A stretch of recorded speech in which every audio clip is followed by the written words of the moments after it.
Hey guys, I'm Courtney Scarlett. Welcome back to my channel. I am about an hour into this ride already.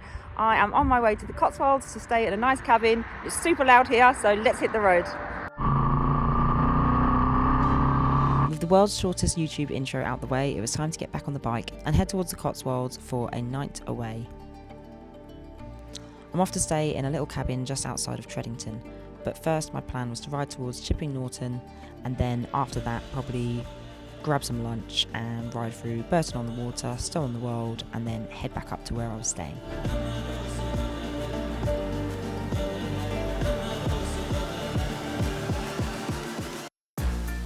And then my plan was to spend the whole day riding the next day, but as you'll find out later in the video, that didn't quite go as planned. Please excuse my voice, by the way. As you can probably tell, I've not been too well, so yeah, I sound a little bit weird.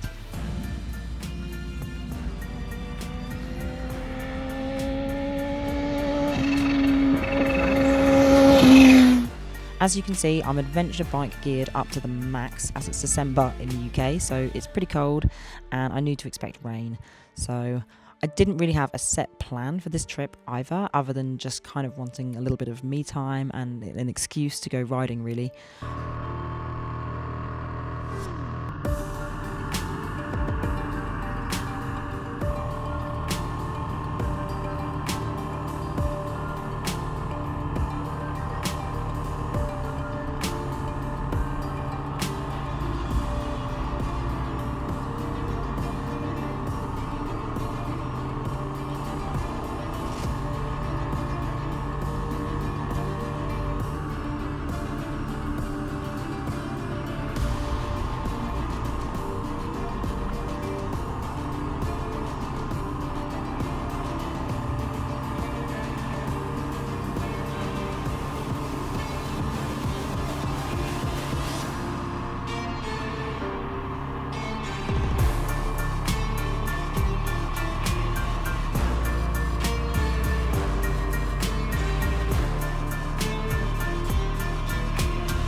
I've also been given this visor heated visor insert to try for 6 months, and I just thought it would be a good excuse to kind of put it to the test properly, as I have ridden quite a lot of miles in it actually, and I know the product quite well now, but I just thought a couple of days away, get to really try the product and show you guys how it works. Things I really like about it is that it's an insert, so it can fit on any helmet, and it's a really simple install and easy and quick to set it up. I find the best way to use it is just to kind of pop it on for maybe 30 seconds to a minute, maybe before you put your helmet on, just that way you don't then have to wait for it to work, as once you've hit the button it takes I think 20 seconds to a minute.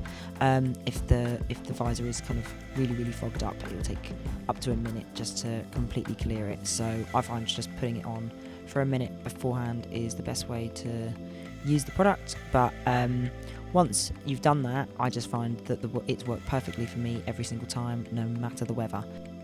Plus, it's got a big boost button, so you can easily press it while you're riding if you just need a little boost if the conditions suddenly change while you're riding. And the battery will last 8 hours, which is really good. So you can do a full day riding and it's going to work.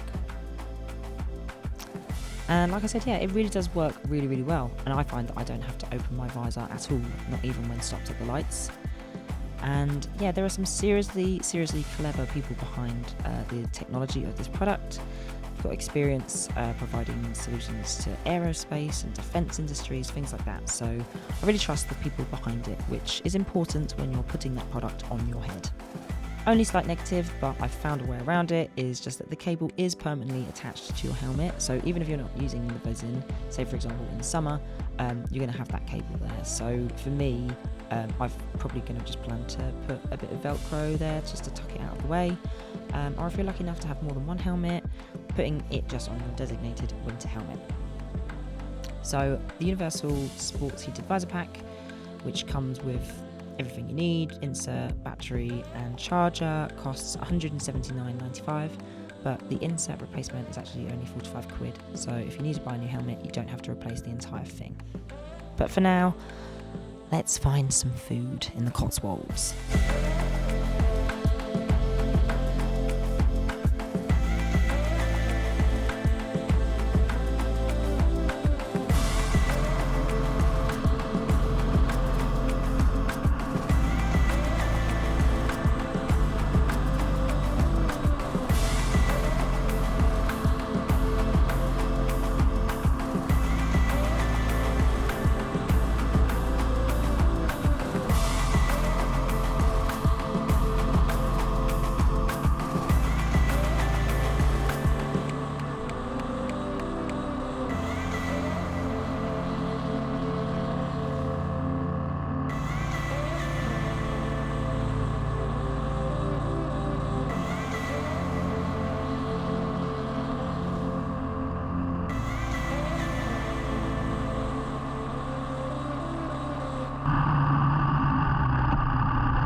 So I've made it to Chipping Camden. Is that right? Chipping Camden? Chipping Camden? I made it to Chipping Norton, and I've just gone a little bit further to a slightly quieter village, Churchill, I think I'm at. And I've just stopped at a pub and I'm going to get myself a little bit of late lunch, and then I've got 2 hours before I lose all of the daylight. So I need to find my little cabin in the middle of nowhere before then. So yes, until then, let's get food.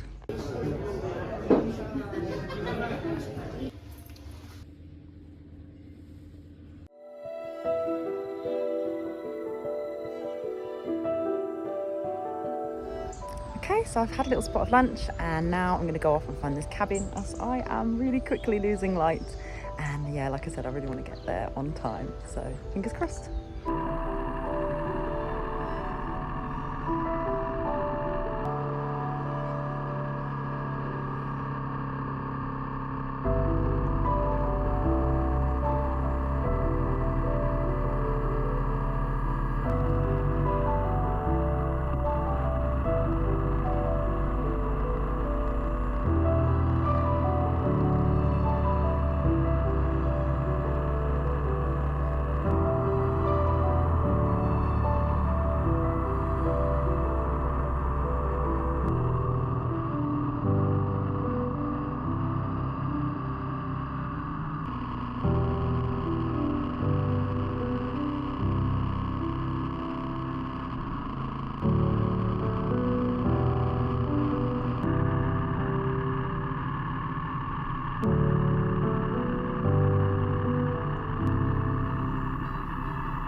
I've already destroyed this cute little cabin with my bike gear. Whoops. Little kitchen. Got to make my bed. And even little bathroom in here as well. And then that's my view for the night.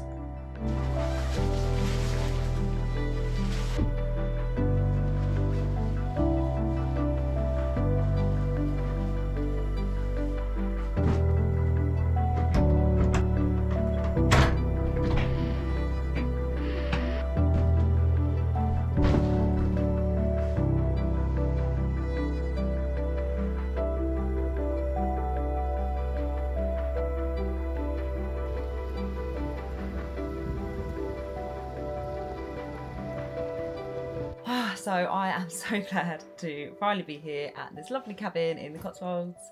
I am absolutely knackered, so I'm sorry I haven't bothered putting you on a tripod or anything. I've made my bed and now I'm here. I don't really plan on moving too much, so you're gonna have to just deal with me holding you like this for now. Sorry. I haven't ridden in a couple of weeks, so it's just been a nice chance to be on the bike and yeah, just have some time to ride, think. Yeah, so I'm going to crack open a beer in a minute and probably going to read a book, do some colouring. I'm very boring. I got really lucky with the weather today. It was actually sunny for most of the day, which was shocking. Cold, but sunny, which kept me nice and warm for most of the day. I didn't even bother putting my heated gear on until later on, when suddenly it did just, the sun just disappeared. It did rain just a little bit as I was starting to pull in, but overall I was really lucky with the weather today. Tomorrow it is rumoured that I'm not going to be so lucky, and there's been weather warnings issued for tomorrow. 50 mile an hour winds apparently, the Airbnb chap was telling me, so let's hope he's not correct. Yes, so I was going to do a whole day's riding tomorrow morning, but now I'm thinking that I'm probably going to just see what it's like in the morning, and if it's looking like it's going to be pretty bad, I'm probably going to just head straight home. So rather be safe than sorry. And yeah, but I've had a lovely ride here, and like I said, these things happen. That's what you get when you try and plan a motorcycle trip in December. So just to quickly mention the visor heated visor, I was using it all day today, and I'm definitely going to use it tomorrow, as I think it's going to be raining hard tomorrow, so I'll definitely be using and needing the visor.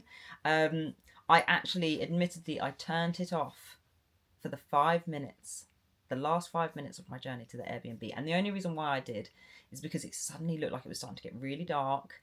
I was later than I'd planned to be, as I stopped at Tesco's to get some bits, and yeah, I was just getting a little bit worried that I was not going to find the place, so I didn't bother putting any of my heated gear on. I ignored the heated visor, I ignored my heated kit. I just hopped on the bike and rode to the Airbnb, as I knew it was only 5 minutes away. But yeah, in the 5 minutes I didn't have the visor on, and it just started to rain. Yeah, just would have been better to have just spent the minute, if that, 30 seconds plugging it in and turning that and my heated gear on. Well, my heated gear was fine for 5 minutes, but the visor I actually missed for the 5 minutes because, like I said, it started to rain and it was just wildly foggy, and it just meant that I had to ride the whole time with my visor kind of halfway open so that I could see. So lesson learned on that one. Overall, my thoughts on the product, as I've been testing it for a few months now. I think it's one of those products, it's not necessarily going to be for everyone, because not everyone is going to need it, but for the people that need it, it is really good, like total game changer good. So who's not going to need it? You're not going to need it if you don't ride in any adverse weather, so it's really for people that ride all year, or if you live in a colder climate, so you have to ride in adverse weather. But for people like me in the UK, if you ride all year round, if you commute, I mean, if you wear glasses and you just get caught in the rain sometimes, really worth, I think, investing in the visor. Anyway, as you can probably tell, I am super tired. I don't know if any of this is actually going to cut and make any sense at the end of it, but hopefully it does. So I think it's now time for a beer. So good night. See you in the morning.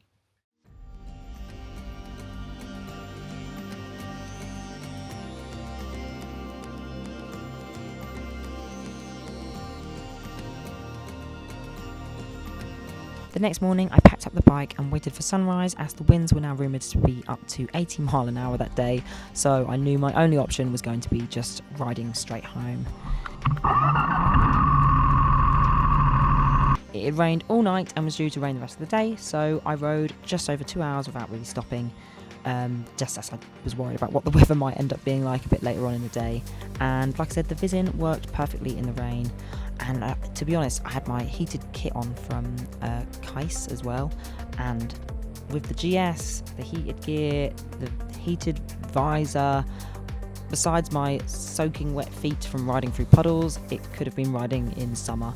I was so comfortable and I just loved the whole ride. And yep, the Cotswolds is just a beautiful place and well worth visiting on the bike, whether it's summer or winter.